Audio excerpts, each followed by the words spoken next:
Hello everyone, you are watching ബോക്സ് ടിക്സ് പിന്യ. എല്ലാവർക്കും എൻ്റെ ചാനലിലേക്ക് വീണ്ടും ഹാർദവമായ സ്വാഗതം. അപ്പോൾ ഞാനിന്ന് ഉണ്ടാക്കാൻ പോകുന്നത് ഒരു സ്വീറ്റാണ്.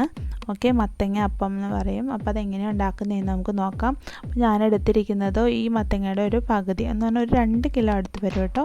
മത്തങ്ങ ഇതുപോലെ ഈ ഒരു സൈസിൽ പീസായിട്ട് നമുക്ക് അരിഞ്ഞെടുക്കണം. തൊണ്ടൊക്കെ കളഞ്ഞിട്ട് ഇങ്ങനെ അരിഞ്ഞെടുക്കണം. എന്നിട്ട് നമുക്ക് ഇതിനെ ഈ കുക്കറിലേക്ക് ഇട്ടിട്ടൊന്ന് വേവിച്ചെടുക്കണം. അപ്പോൾ 2-3 വിസിൽ വരുന്നവരെ നമുക്കൊന്ന് വേവിച്ച് അത് ഉടയാൻ പാകത്തിനുള്ള വേവിന് നമുക്കൊന്ന് വേവിച്ചെടുക്കണം. അപ്പോൾ അതിനകത്തൊരു തുള്ളി പോലും വെള്ളം ഒഴിച്ച് കൊടുക്കണ്ട കേട്ടോ. ഓൾറെഡി അതിൽ വെള്ളമാണ് കണ്ടൻറ്റ്. മത്തങ്ങയിൽ നല്ലോണം വെള്ളത്തിൻ്റെ കണ്ടൻറ്റ് ഉള്ളതുകൊണ്ട് നമുക്കിത് വേവിച്ച് കഴിയുമ്പോൾ തന്നെ കാണാം നല്ലോണം വെള്ളമുള്ളത്. അപ്പോൾ ഏകദേശം വിസിലൊക്കെ വരാറായിട്ടുണ്ട്.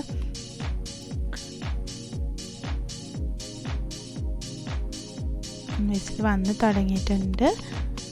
ഓക്കെ, വിസിൽ വന്നു. ഇതുപോലെ 2-3 വിസിലടിച്ചെടുക്കുക. ഇനി നമുക്ക് വേണ്ടത് അതിനുള്ള കൂട്ടാണ്. മത്തങ്ങ അപ്പത്തിനുള്ള കൂട്ട്: തേങ്ങ ചിരകിയത്, ഒരു തേങ്ങേൻ്റെ ജീരകം ഏലക്കയും കൂടെ പൊടിച്ചത്, തേങ്ങാക്കൊത്ത്, ശർക്കര, അതൊരു 1.5 ശർക്കരയോളം ഉണ്ട് കേട്ടോ. തേങ്ങാക്കൊത്ത് ഒരു പകുതി തേങ്ങയുണ്ട്. തേങ്ങ ചിരകിയത് ഒരു തേങ്ങ എടുത്തുണ്ട്. ഇത് പുട്ടുപൊടി ആട്ടോ, നല്ല വറുത്ത പുട്ടുപൊടി. ഇത് അപ്പപ്പൊടി വറുത്തത്. അത് എന്തിനാന്ന് പറഞ്ഞാൽ അപ്പം നല്ല സോഫ്റ്റ് ആവാനായിട്ടാണ് കേട്ടോ. ഇത് രണ്ടും മിക്സ് ചെയ്ത് നമ്മളിടുന്നത്. ഓക്കെ, അപ്പോൾ എൻ്റെ കഴിഞ്ഞ വീഡിയോ നിങ്ങൾക്ക് എല്ലാവർക്കും ഇഷ്ടപ്പെട്ടാന്ന് എന്ന് ഞാൻ വിശ്വസിക്കുന്നു.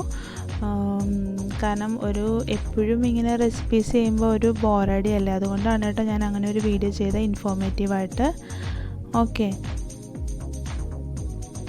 നമുക്ക് ഏകദേശം നമ്മുടെ മത്തങ്ങ വെന്തു. ഓക്കെ, കണ്ടോ, കുക്കറിൻ്റെ വിസിലൊക്കെ പോയി തീർന്ന് അതിൻ്റെ എയർ പോയി കഴിഞ്ഞതിന് ശേഷം നോക്കിയതാണ്. കണ്ടോ, അത്രയും വെള്ളം ഞാൻ വെള്ളം ഒഴിച്ചിട്ടേ ഇല്ല, നിങ്ങൾ കണ്ടതാണ്. വെള്ളം തന്നെ ഉണ്ടായി. ഇനി നമുക്ക് ഈ മത്തങ്ങേനെ ഒന്ന് ഉടച്ചു കൊടുക്കണം. അപ്പോൾ ഞാൻ മത്തങ്ങേനെ ഏകദേശം നല്ലോണം ഉടച്ചു കൊടുത്തിട്ടുണ്ട്. ഇനി നമുക്ക് ഇതിനെ വിളയിച്ചെടുക്കണം. അതിന് വേണ്ടിയാണ് നമ്മൾ ശർക്കര ചിരകി വെച്ചേക്കുന്നത്. അപ്പോൾ നമുക്കതൊരു പാൻ എടുക്കാം. അതിനകത്തേക്ക് ഈ മത്തങ്ങ ഇട്ട് കൊടുക്കാം. അതുപോലെ തന്നെ നമ്മൾ ചിരകി വെച്ചിരിക്കുന്ന ശർക്കര ഉണ്ടല്ലോ, അതും കൂടെ ഇട്ട് കൊടുത്തിട്ട് ഈ മത്തങ്ങേനെ ഒന്ന് ചെറുതായിട്ട് വിളയിക്കണം. ഒരുപാട് വിളയിക്കണ്ട കേട്ടോ, അപ്പോൾ കട്ടിയായി പോവും. അപ്പോൾ ഒന്ന് ചെറുതായിട്ട് ആ ശർക്കരയൊക്കെ ഒന്ന് അലിഞ്ഞ് ഒരു പാനി പരുവത്തിലാവുന്നതിടം വരെ നമുക്ക് ഇതൊന്ന് വേവിച്ചെടുക്കാം. ജസ്റ്റ് ഒന്ന് വിളയിച്ചെടുക്കാം നമുക്ക്. ഇപ്പോൾ നല്ലോണം തിളച്ച് വരുന്നുണ്ട്. ഇടയ്ക്കിടയ്ക്ക് ഇളക്കി കൊടുത്തുകൊണ്ടിരിക്കണേ.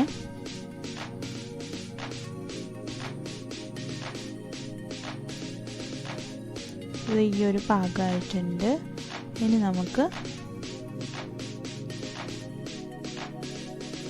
നമുക്ക് അതിനകത്തേക്ക് ചിരകി വെച്ചിരിക്കുന്ന തേങ്ങ ഇട്ട് കൊടുക്കാം. തേങ്ങ കൊത്ത് വേണ്ട കേട്ടോ, തേങ്ങ മാത്രം ഇട്ട് കൊടുത്ത് ഒന്ന് നല്ലോണം കൂട്ടി ഇളക്കി വേവിച്ചെടുക്കുകയൊന്നും വേണ്ട കേട്ടോ. ഒന്ന് കൂട്ടി ഇളക്കി അതെല്ലായിടും ഒന്ന് മിക്സ് ആവുക. എന്നിട്ട് നമുക്ക് തീ ഓഫ് ചെയ്ത് വയ്ക്കാം. ഇനി അത് തണുക്കണേടം വരെ നമ്മൾ വെയിറ്റ് ചെയ്യണം.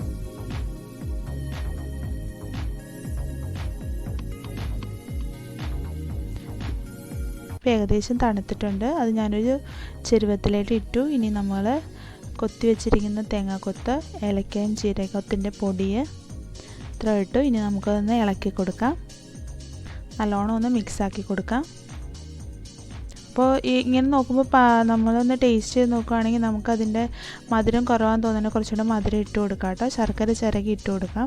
അപ്പോൾ ഞാൻ അതിനകത്തേക്ക് വറുത്ത് വെച്ചിരിക്കുന്ന പുട്ടിൻ്റെ പൊടി അല്ലെങ്കിൽ ആ പുട്ടിൻ്റെ പാകത്തിനുള്ള പൊടി ഇട്ട് കൊടുത്തു. പിന്നെ കുറച്ച് അരിപ്പൊടി, എന്താ പറയുക, അപ്പത്തിൻ്റെ പൊടിയില്ല, അതിട്ട് കൊടുത്തു.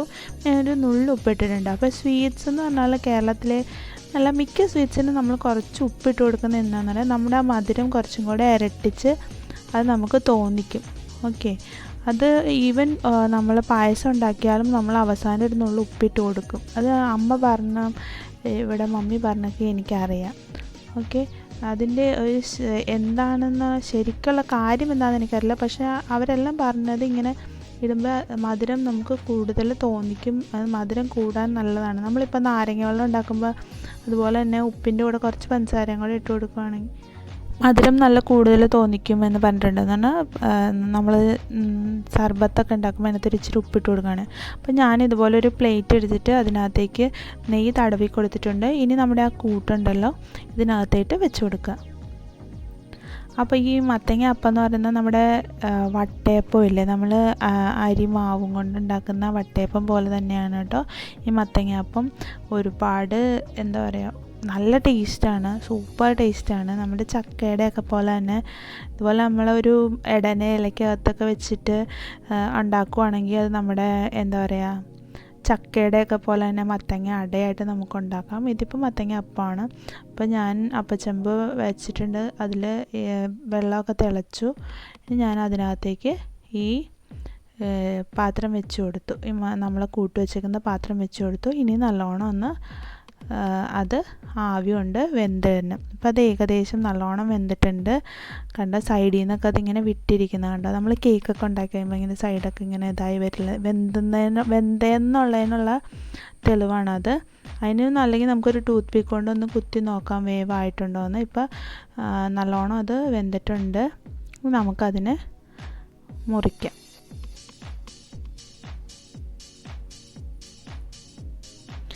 നമ്മൾ വട്ടയപ്പം മുറിക്കുന്ന പോലെ തന്നെയാണ് കേട്ടോ. കണ്ടോ, ഞാനത് നിങ്ങൾ മുറിച്ച് കാണിച്ചു തന്നാണ്. മുറിക്കാനൊരു പാടില്ല.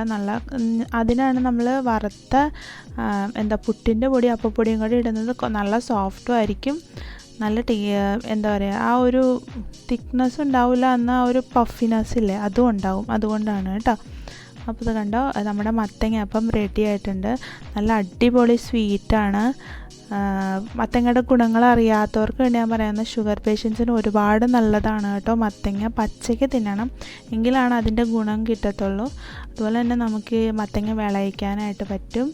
അതുപോലെ നല്ലൊരു സ്വീറ്റാണ് ഈ മത്തങ്ങ. അപ്പോൾ എല്ലാവരും ട്രൈ ചെയ്ത് നോക്കുക, എന്നോട് അഭിപ്രായങ്ങൾ പറയുക. അപ്പോൾ നിങ്ങളുടെ അഭിപ്രായങ്ങളും നിങ്ങളുടെ എന്താ പറയുക ആ ഒരു സപ്പോർട്ടുമാണ് എന്നെ മുന്നോട്ട് നയിക്കുന്നത്.